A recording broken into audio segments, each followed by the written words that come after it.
tafsir surah Al-A'la.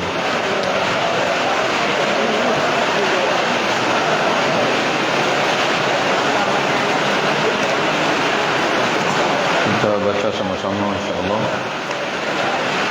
A'udzu billahi minasyaitonir rajim. Bismillahirrahmanirrahim. Sabbih isma rabbikal a'la. Alladhi khalaqa fasawwa. والذي قدر فهدى والذي أخرج المرعى فجعله غثاء أحوى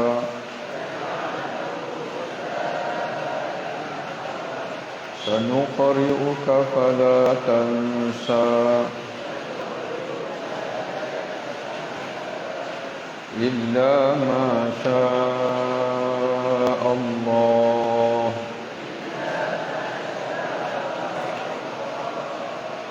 إنه يعلم الجهر وما يخفى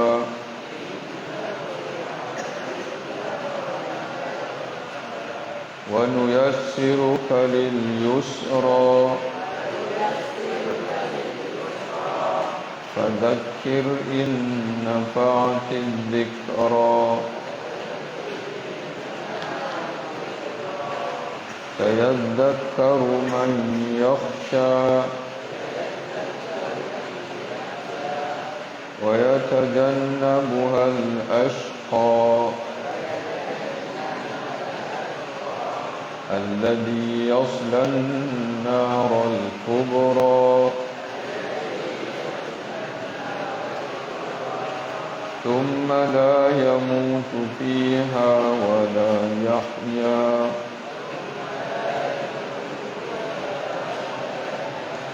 قد أفلح من تزكى وذكر اسم ربه فصلى بل تؤثرون الحياة الدنيا والآخرة خير وأبقى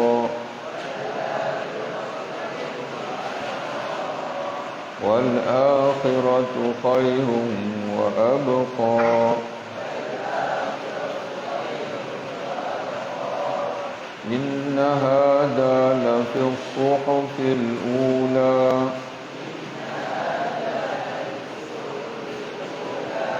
صحف إبراهيم وموسى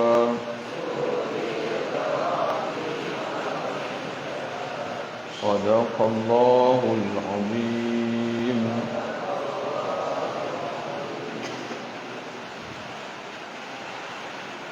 Kita berhenti dalam kuliah minggu lepas. Kita berhenti pada ayat yang ke-9, di mana Allah Subhanahu wa taala memerintahkan kepada Nabi kita Muhammad sallallahu alaihi wasallam, fadzakir, maka berilah peringatan wahai Muhammad, yakni dengan Al-Quran. Fadzakir, berilah peringatan dengan Al-Quran ini. Dalam tafsir kata ulama, makna fadzakir ay fa'idhin nasa bima nuhi ilaika minal Quran. Berilah peringatan wahai Muhammad kepada manusia dengan apa yang diwahyukan kepada kamu daripada Al-Quran. In nafa'ati dzikra, selama peringatan itu memberi guna, memberi manfaat. Yani madamat dzikra masmu'at, selama peringatan itu hendak didengar oleh manusia. Jadi sebab itu saudara sekalian, dan jika sekiranya kita tahu bahwasanya manusia belum bersedia untuk mendengar, tak perlu kita nak susah payah untuk menyampaikan. Karena Al-Quran ini bahkan apa saja peringatan yang memerlukan hati yang terbuka. Kalau orang itu dia sudi melapangkan pendengarannya dan juga membuka hatinya, barulah Al-Quran ini akan beri manfaat kepada manusia. Jadi sebab itu tuan-tuan sekalian, ketika orang tengah marah, tak sesuai untuk kita baca Quran. Dia akan menjadi lebih sesat. Orang tengah marah, tuan-tuan baca Quran, akhirnya dia kata, saya peduli apa Quran kata Quran. Padahal tujuan kita adalah untuk membaiki dia. Tapi oleh kerana kita membaca ayat Quran kepada dia pada masa yang tidak sesuai, kita lebih merosakkan dia. Jadi sebab itu kita cuba tenangkan dia terlebih dahulu. Dan bila dia reda, barulah kita sampaikan nasihat kepada dia. Kita bagi tahu dia sebenarnya kamu silap. Kamu yang tersilap. Karena pandangan kamu itu menyalahi ayat Allah sekian. Kemudian dalam kita serah pada dia lah, sama ada dia hendak mendengar ataupun tidak. Itu yang ditafsirkan oleh Imam Ibn Katsir. In di sini dengan makna sekiranya.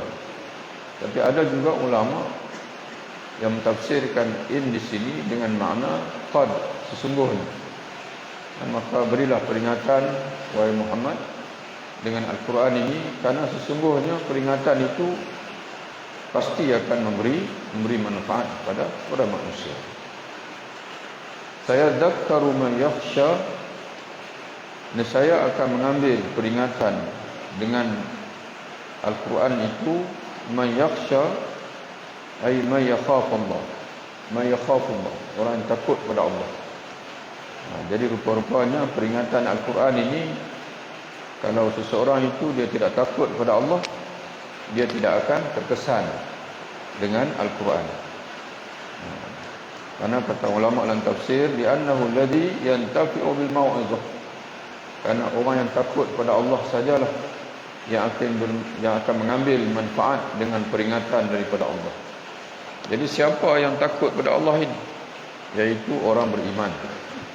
Orang yang beriman kepada Allah. Jadi sebab itu orang beriman ini kita perlu sentiasa memperingatkan dia dengan Quran. Anak kita, saudara mara kita, kawan-kawan kita, mana orang beriman. Orang beriman ini dia bersedia sebenarnya. Orang beriman dia bersedia untuk mendengar Quran. Tapi oleh kerana kita parti dalam zaman hari ini yang selalu berhubung dengan manusia ini melalui media sosial, televisyen dan sebagainya, orang lain. Jadi dia masukkan input dia lah. Input ekonomi, input kemajuan, hiburan. Kita pula orang beriman ni tak rajin nak berkongsi. Bahkan kita tak ada saluran pun. Televisyen pun tak ada, channel semua orang lain. Sebab itu tuan-tuan perhatikan, kalau tuan-tuan rajin ubah-ubah channel Astro kalau ada di rumah. Oleh kerana Astro ni dia owner dia, dia maklum lah siapa. Banyak channel yang mempromosi agama Hindu.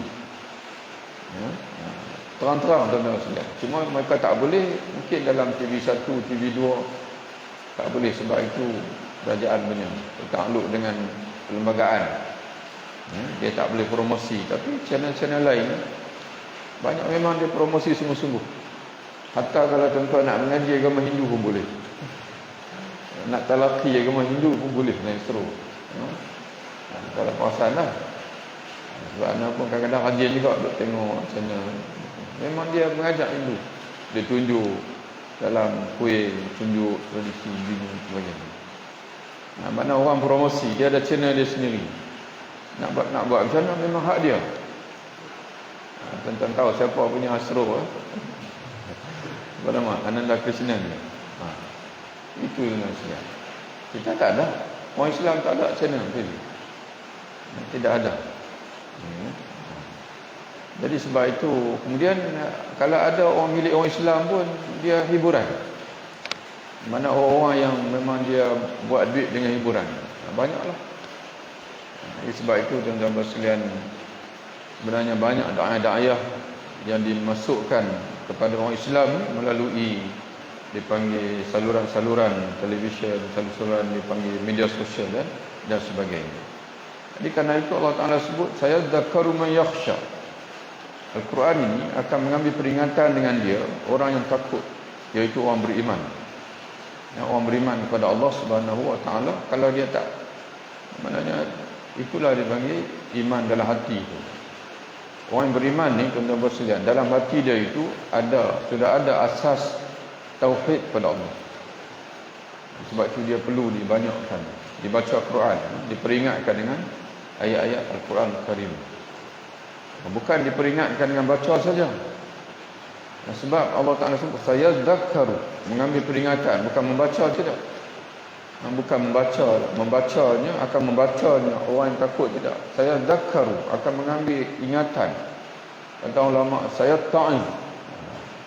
Zikra dengan mau'izah, ulama sebut sama. Peringatan dengan al-mau'izah dipanggil. Peringatan daripada Quran ni. Sebab tu kena banyak orang Islam ni mana tadabbur Quran, diperingatkan dengan Quran. Tadzakkaru man yakhsha wa yatajannabuha al-ashqa. Namun kata Allah akan menjauhi. Yatajannabuha ay yabta'id.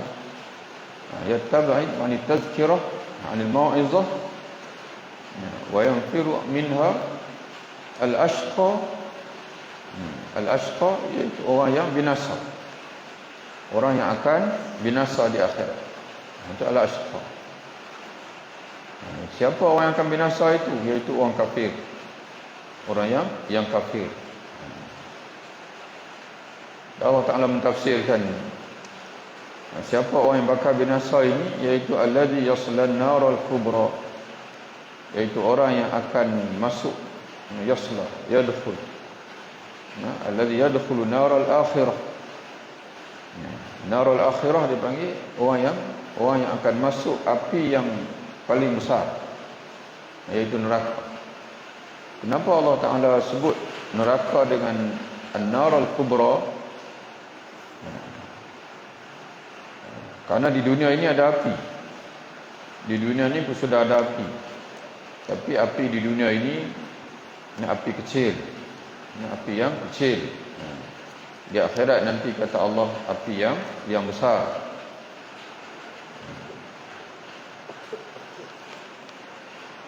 An-nar al-akhirah, narul akhirah al-kubra, yuqasi harraha wa yu'anihi abadan. Mereka terpaksa dengan yuqasi, mereka dipaksa, mereka akan terpaksa berhadapan dengan apinya. Walaupun api itu sangat panas. Kita sekalian bayangkanlah, bila Allah Ta'ala sebut api di akhirat ini api yang sangat besar, maka timbul persoalan, bandingan dia macam mana? Api yang kecil di dunia ini, api yang kecil. Api di akhirat itu api yang besar, api yang dahsyat. Bandingan dia tu macam mana? Besar mana? Padahal api yang kecil di dunia ini pun kalau menyambar mana-mana objek itu akan binasa. Yang sifat api ini dia ada dua yang kita boleh faham daripada mukjizat Nabi Ibrahim AS. Kerana mukjizat ini khariqul lil adah. Mukjizat ini, apa makna mukjizat? Ialah dia menyalahi adat.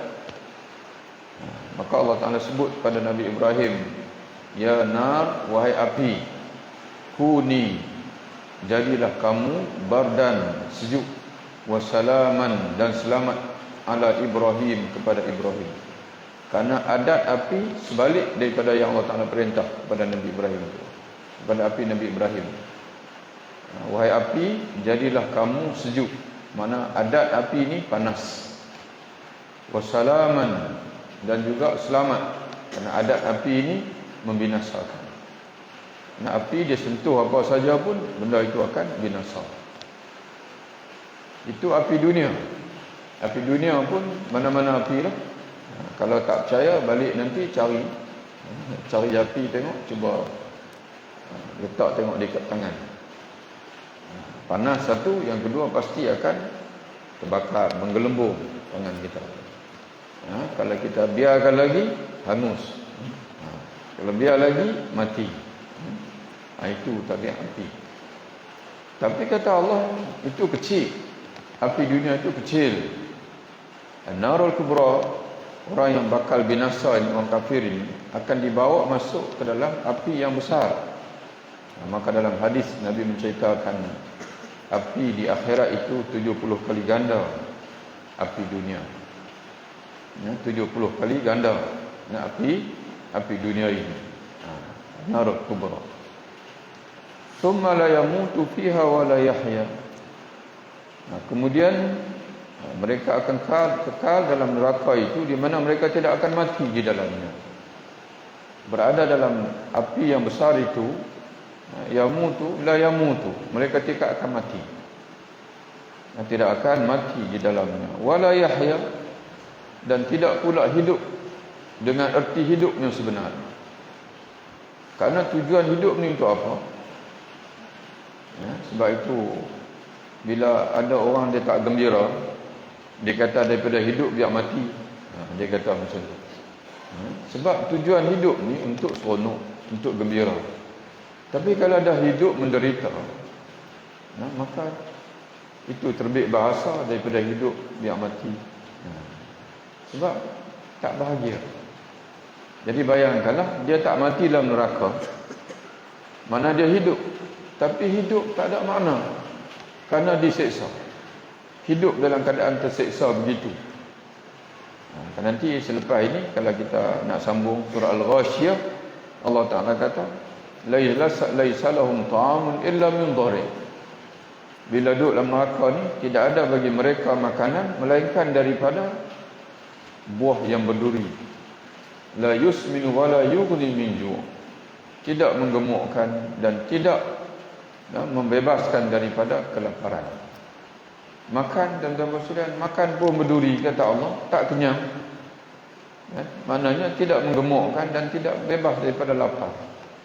Mana seksa, makan untuk diseksa. Kemudian bila dahaga pula, Allah Ta'ala kata apa selepas itu? Ainun aniyah, diberi minum pula dengan daripada mata air yang sangat panas. Diberi minum dengan mata air dengan tusqa min ainin aniyah.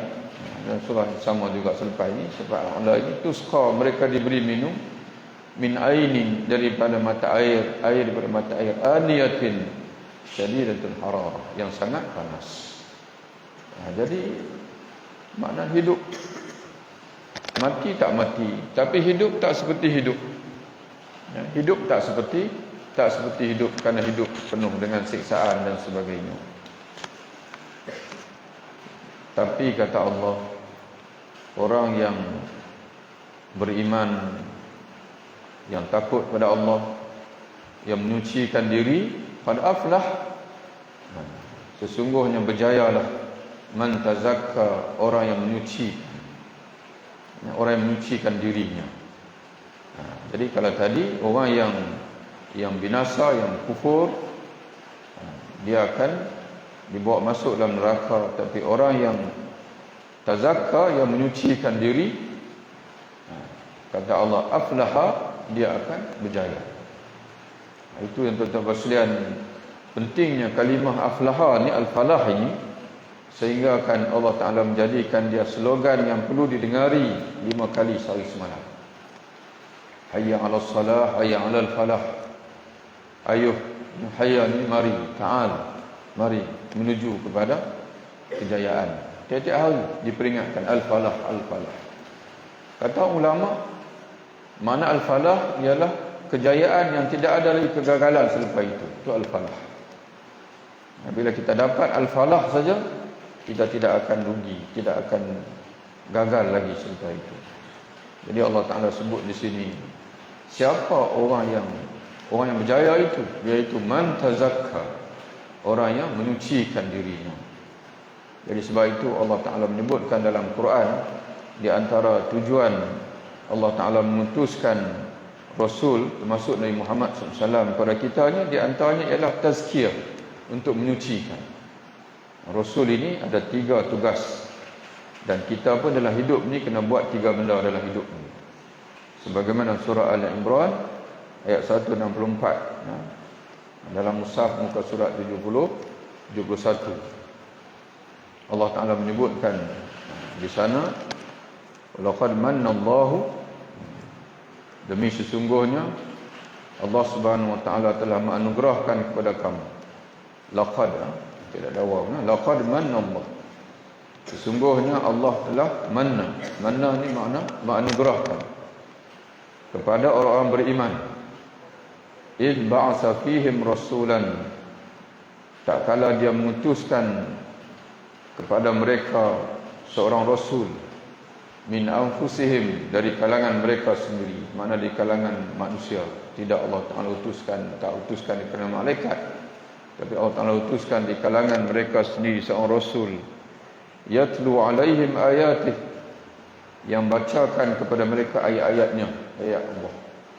Jadi sebab itu kita ni kena jadi pembaca Quran yang rajin. Sebab Rasul ini Allah Ta'ala hantar untuk bacakan ayat Allah kepada kita. Dan Rasulullah sendiri pun memang rajin baca Quran. Sahabat-sahabat pun rajin baca Quran. Kalau boleh baca daripada awal sampai habis, khatam Quran, itu paling baik. Tapi kalau tak boleh, bacalah apa-apa saja surah yang ada dekat kita. Qul huwallah, 3 kali Qul huwallah sama macam pahala satu Quran. 10 kali Qul huwallah sama dengan satu rumah dalam syurga. Jadi sahabat-sahabat dulu pun bukan semua yang boleh baca Quran. Mana boleh baca dengan melihat, banyak yang buta huruf, maka mereka baca daripada hafalan. Jadi sebab tu baca Quran ni, orang Melayu ni kalau nak baca Quran saya kena cari mushaf. Apa jadi dekat orang Melayu kalau semua Quran mushaf tak ada di muka dunia? Maka tak bacalah dia. Sebenarnya baca Quran ni ialah baca dengan mulut lah. Qul ya ayyuhal kafirun 4 kali satu Quran. Inna anzalnahu fi lailat iza zulzilatil ardu zilzalaha. Ada riwayat menyebutkan separuh Quran. Ayat kursi. Jadi begitulah tuan-tuan dan sekalian, baca Quran. Jangan ingat kata bila nak baca Quran saja, nak kena sibuk-sibuk cari mushaf, barulah timbul istilah baca Quran. Kalau dah tahu kata diri tak sempat, baca je apa yang ada dalam diri kita. Sambil buat kereta boleh, sambil berjalan pun boleh, sambil ini dan sebagainya, pagi-pagi dan sebagainya. Penting kita baca, mulut kita. Makna bacanya apa? Menggerakkan bibir, mulut dan juga lidah. Itu makna baca. Itu pun alhamdulillah, tuan-tuan sekalian, mujuklah ada semayang. Bila ada semayang 5 waktu, salah satu rukun semayang iaitu Fatihah. Bacalah juga kita ni tiap-tiap hari. Mujurlah dan ada semayang, berselawatlah kita. Kerana salah satu rukun semayang selawat. Jadi sebab itu orang salat ini tiap-tiap hari dia berselawat 9 kali. 9 kali tak kurang. Mujurlah ada semayang, bersyahadahlah dia. Kerana syahadah ni pun salah satu rukun salat. 9 kali, 9 kali dia bersyahadah. Subuh dia sekali, asyhadu an la ilaha illallah wa asyhadu anna Muhammad Rasulullah. Tapi kalau orang tak semayang, macam mana? Waktu mana dia baca Quran? Waktu mana dia bersyahadah? Waktu mana dia selawat pada Nabi? Itu kalau dah tak semayang. Jadi sebab itu tuan-tuan, tapi tak cukuplah tuan-tuan bersedia, kena tambah lagi. Baca qul huwallahu bagi banyak pun tak apa. 10 kali, 20 kali, 30 kali, 30 kali, 3 buah rumah dalam syurga. Banyak rumah tak apa, nanti bagi kat kawan-kawan nanti. Bagi kat kawan-kawan, ikut tak ada rumah nanti. Banyak baca Quran. Kemudian sungguhnya Allah Ta'ala mengurniakan, Allah telah menganugerahkan kepada orang beriman, tak kala dia mengutuskan kepada mereka, dia mengutuskan kepada mereka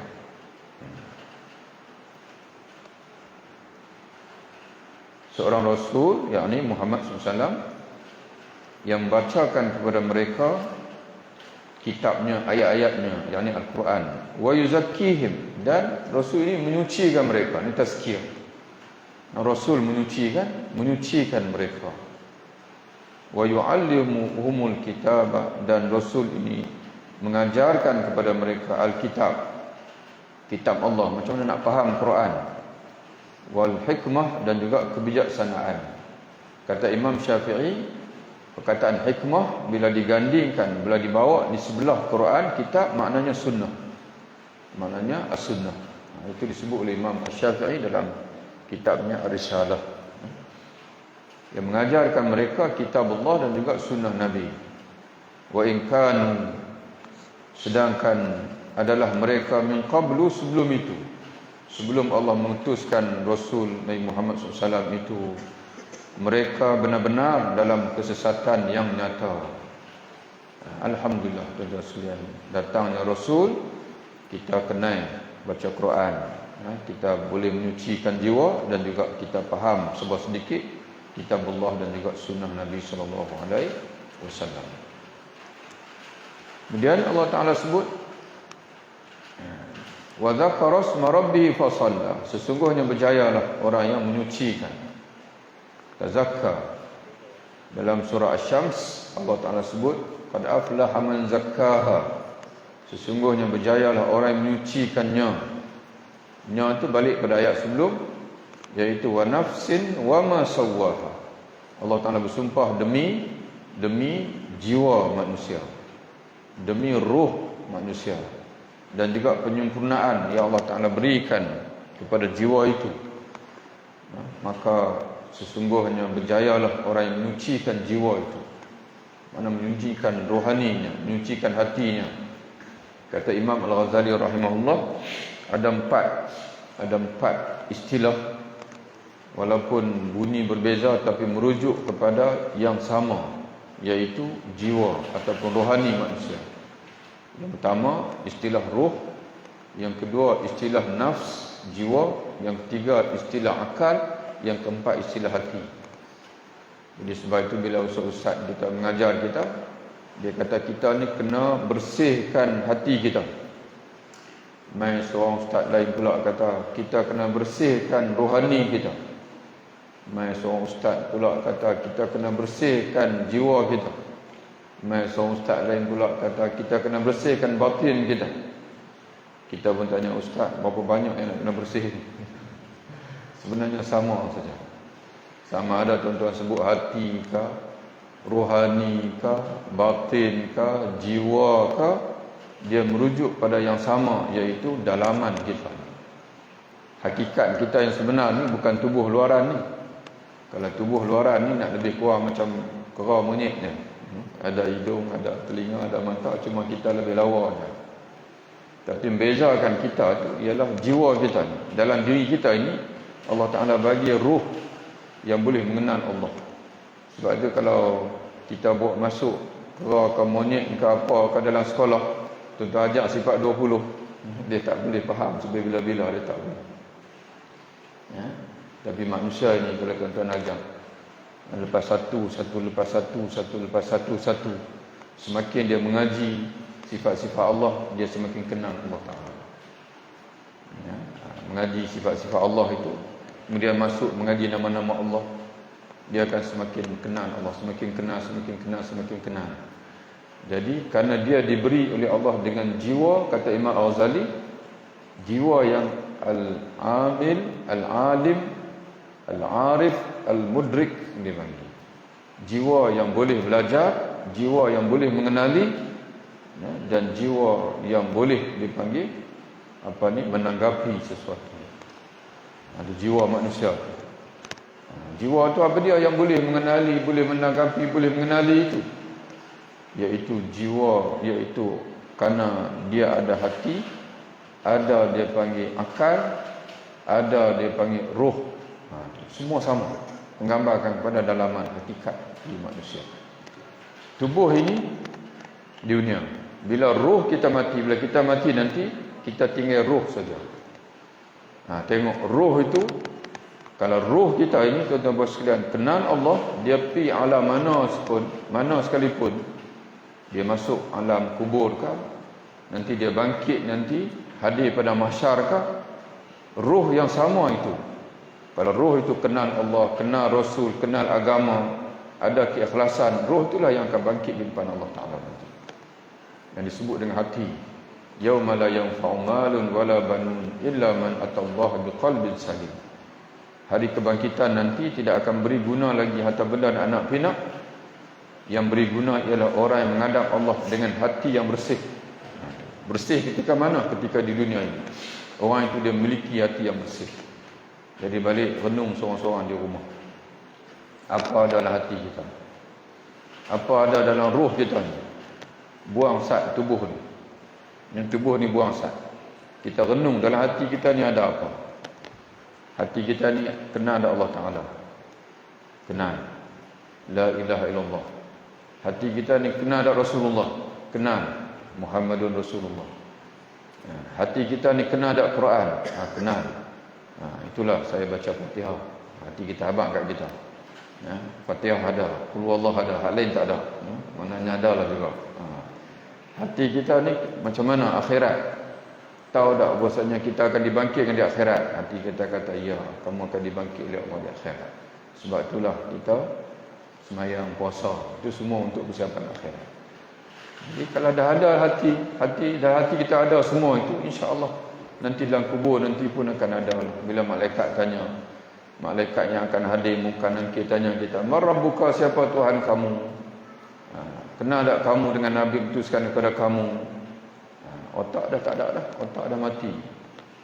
Jadi yang tinggal ni adalah hati kita, roh kita. Hati ni adalah pusat pada roh. Jadi kalau roh kita kenal lah. Jangan bimbang lah, insya-Allah kita boleh jawab. Kerana Allah Ta'ala ni dia bukan nak berteka-teki dengan manusia. Dia bukan macam cabutan bertuah. Cabutan bertuah ni benda ada sikit. Tapi yang hadir ramai. Hadir ada 10 aja. Nabuh nama semua dalam bekas tu, kemudian cabut. Naik duit. Keluar. Okey, Ustaz Adnan bertuah dapat. Dia bukan begitu. Dia tengok Allah Ta'ala cerita semua dalam Quran. Dalam Quran dia cerita semua. Dalam hadis dia cerita semua. Apa yang akan berlaku, macam mana kamu nak selamat. Macam ini, orang yang celaka, yang akan binasa, iaitu orang yang mana yang dia tak ambil peringatan dengan Quran. Orang yang akan bahagia, yang berjaya, siapa? Orang yang menyucikan hatinya. Wa zakara asma rabbi fa shalla, dan dia menyebut nama Tuhannya lalu dia sembahyang. Mana dia sentiasa ingati Tuhannya. Fa shalla, lalu dia mengerjakan solat. Solat adalah sebesar-besar ingat pada Allah. Jangan ingat kata zikir ini subhanallah, alhamdulillah, tu nombor 2, nombor 3, nombor 4, nombor 5, sunat semua tu. Dan Allah Ta'ala sebut dalam Quran pada Nabi Musa AS, ya, wa aqimis salata li dzikri, wahai Musa, dan dirikanlah olehmu akan salat untuk zikir, untuk ingat padaku. Wa la dzikrullahi akbar. Selalu kita baca tak habis, ya. Inna salata tanha 'anil fahsya'i wal munkar. Sesungguhnya salat menegah dari perbuatan keji dan munkar. Titik dekat tu. Tak sambung. Kenapa tak sambung lagi ujung sikit ni? Sungguhnya salat itu mencegah daripada buatan keji dan munkar. Kemudian Allah sebut wala dzikrullahi akbar. Dan benar mengingati Allah dengan salat itu yang paling besar. Mana tujuan? Tujuan salat di samping kamu salat itu, kamu akan dapat faedah, kamu akan ada benteng daripada munkar. Tapi itu satu. Tapi mengingati Allah itu faedah yang paling besar. Jadi sebab itu walaupun tuan-tuan sembahyang kita sembahyang 10 minit, 5 minit, tuan-tuan bersilat, konsentrate sungguh-sungguh untuk ingat Allah. Selepas itu nak buat macam mana kita ni bila dah luar daripada sembahyang tu sedia maklum lah. Memang Allah Ta'ala memang tak ingat pun. Tapi sekurang-kurangnya sembahyang tu kita bagi laluan untuk mengingati Allah dengan penuh. Ini pun kata Imam Ghazali, tengah sembahyang pun duduk meniaga lagi. Imam Ghazali sebut begitu. Ada orang dia dalam solat pun duduk meniaga lagi. Duduk ingat lagi tu barang ni. Lepas tu kadang-kadang dia cerita Imam Al-Qurtubi, dia cerita orang yang hampir mati. Ada orang yang hampir mati, sampai dekat-dekat nak mati pun dia duduk kira-kira lagi. Dua ringgit, baki 2 kupang, dekat-dekat mati tu. Allah Ta'ala uji. Sebab dia, itu kehidupan dia. Kehidupan dia benda, kehidupan dia niaga, kehidupan dia itu sampai bawa pada sampai mati. Sehingga kalau orang bisik tepi telinga dia la ilaha illallah, bukan dia nak angguk dah. Dia duduk kira berniaga juga. Itu bahaya tuan-tuan sekalian. Jadi sebab itu maknanya kita kena ada masa ingat Allah Ta'ala. Jadi bila kita biasa dengan azan, kita jawab. Bila biasa waktu kita orang panggil apa, sebut nama Allah, nanti bila orang bisik di telinga kita, benda kita dah biasa. Nak bisik telinga kita la ilaha illallah. Jadi kita ingat baliklah sebab kita begitu. Begitu kita kehidupan kita memang begitu. Ada masa kita ingat Allah. Tapi kalau tak ada masa langsung kita ingat Allah. Azan pun kita tak berhenti. Tak pernah jawab azan. Bimbang takut nanti bila kita hampir mati nanti dia tak datang. Kalimah-kalimah itu dipanggil la ilaha illallah Muhammadur Rasulullah itu tak datang pada kita. Wallahiyazubillah. Kita minta supaya Allah Ta'ala bagi hidayah kepada kita, supaya kita boleh dipanggil hati kita ni teguh dengan tauhid pada Allah, dan juga menjadi umat Nabi Muhammad sampai ke akhir hayat. Bal tu'siru, namun kata Allah, sepatutnya kamu menyucikan jiwa, sentiasa mengingati Allah, kemudian menjaga salat. Namun apakan daya, kata Allah, tu'sirunal hayatad dunya, kamu melebihkan kehidupan dunia. Kamu melebihkan kehidupan dunia. Tu'sirunal hayatad dunya, kamu melebihkan kehidupan dunia daripada akhirat. Wal akhiratu khairu wa abqa, sedangkan akhirat itu lebih baik daripada dunia ini. Wa abqa, dan lebih kekal. Lebih kekal sehingga kan akhirat ni tuan-tuan sekalian tak binasa. Allah Ta'ala mencipta dunia untuk binasa, tapi Allah Ta'ala mencipta akhirat untuk kekal.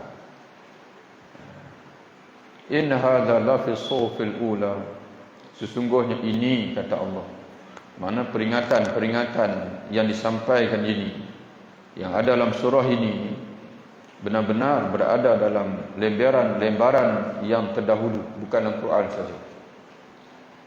Dalam dipanggil semua kitab-kitab Allah sejak daripada Nabi Adam AS sampai kepada Nabi Muhammad SAW, tidak ada lain melainkan memperingatkan tentang tazkiyah, tentang penyucian jiwa dia. Untuk selamat, mesti bersihkan jiwa, mesti sucikan jiwa dengan apa? Allah Ta'ala sebut dengan mengingati Allah dan juga dengan beribadat, terutama sekali dengan mengerjakan salat. Suhufi Ibrahim wa Musa, di antaranya dalam suhuf, dalam lembaran-lembaran kitab suci yang diberikan kepada Nabi Ibrahim AS wa Musa, dan juga kepada Nabi Musa AS pun ada dalam suhuf itu. Jadi sebab itu tuan-tuan dan puan-puan yang rahmatullah Allah Ta'ala sekalian, agama ni mudah, tapi dengan syarat mengaji agama sungguh-sungguh lah. Tapi bila kadang-kadang kita lari channel, kadang-kadang nampak susah bila agama ini dijadikan perbahasan fiqh semata-mata. Dan rajin bergaduh pula bila mengaji fiqh banyak, terlebih mengaji fiqh. Kono kata bid'ah, kono kata tak bid'ah. Kono kata saya lah mazhab saya betul, kono kata tak, mazhab kami lah betul. Sembahyang tak pun. Puasa pun tak tahu mana, baca Quran pun tak tahu mana. Hati keras. Sebab itu Imam Al-Ghazali sendiri pun dalam Ihya Ulumuddin sejak zaman dia sendiri pun dia menyatakan bahawa di antara perkara yang menyebabkan agama ni mati ialah terlebih mengaji fiqh. Dia panggil kegairahan fiqh. Dia tak mengaji ilmu akhirat. Jadi kerana itu Imam Ghazali dalam kitab dia ni, fiqh ni dia minimalkan. Yang makna fiqh ni setakat untuk, maknanya memastikan amalan kita sah. Amalan kita sah. Sekadar itu saja. Tak perlu sangat untuk nak menuju itu ini dan sebagainya. Mengaji bab ayat saja bulan-bulan. Mengaji bab ayat saja dan sekalian. Yang kita heran, kadang-kadang orang lelaki mengaji bab haid, padahal dia akan main haid pun. Kalau dia nak jadi ustaz tak apa. Beza tuan-tuan sekalian. Kalau tuan-tuan nak jadi ulama, ya. Mana mengaji semua-semualah sebab nanti tuan-tuan nak mengajar, nak fatwa dan sebagainya. Tapi adakah semua nak jadi ulama? Tidak, tuan-tuan muslim. Kita mengaji nak beramal untuk akhirat. Agak-agak dalam kubur nanti malaikat tanya tak, berapa tempoh suci paling lama?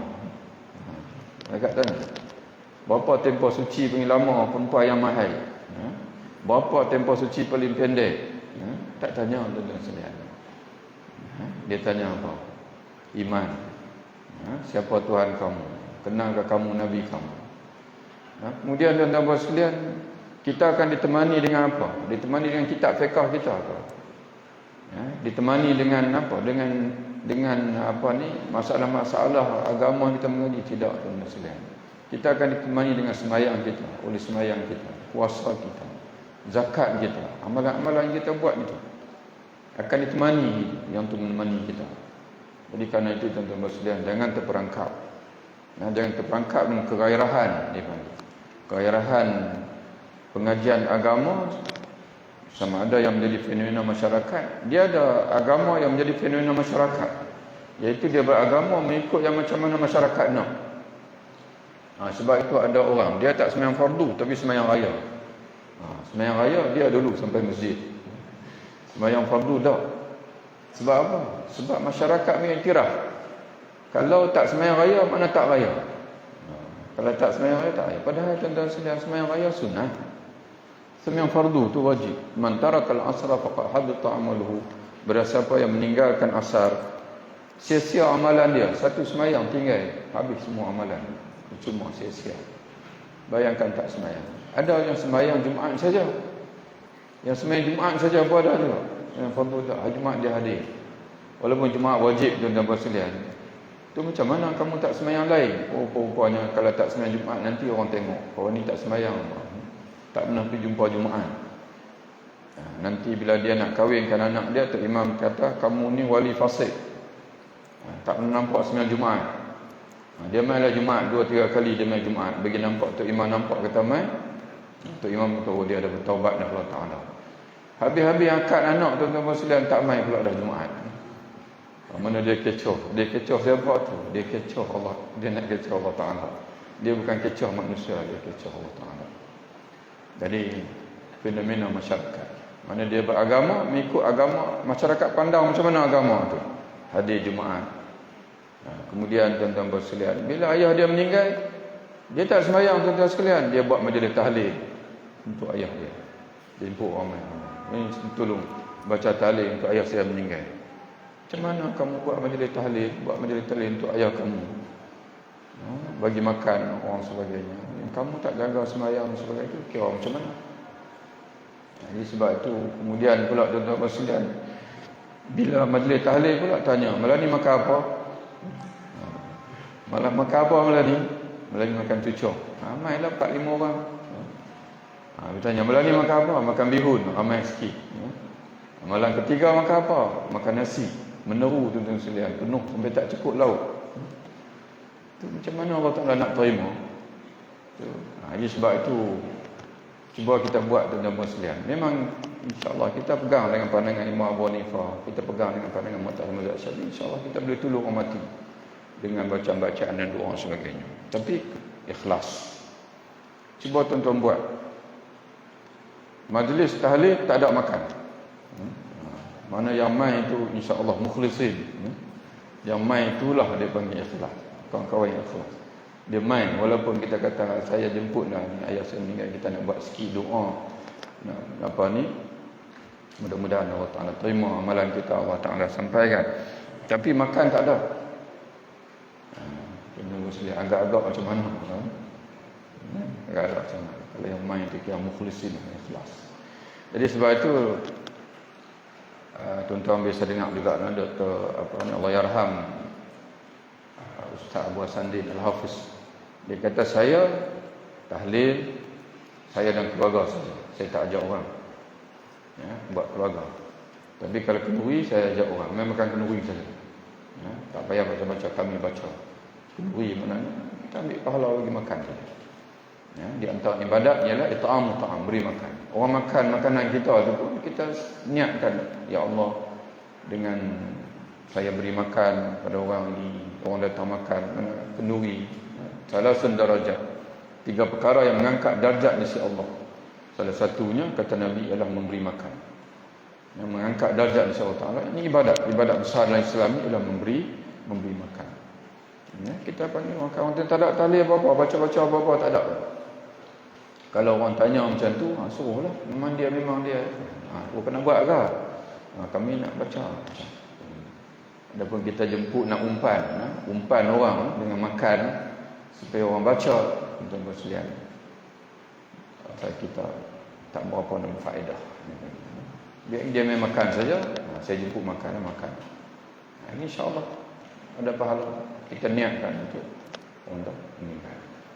Yang tuan-tuan silap faham pula. Yang silap faham maknanya apa-apa saja atas nama ibadat, tuan-tuan sekalian, Allah Taala hanya terima dengan ikhlas. Tidak ada udang sebelit mi. Bukan tidak udang sebelit batu, tidak ada udang sebelit. Kita kena padam. Semua ada adat yang ni.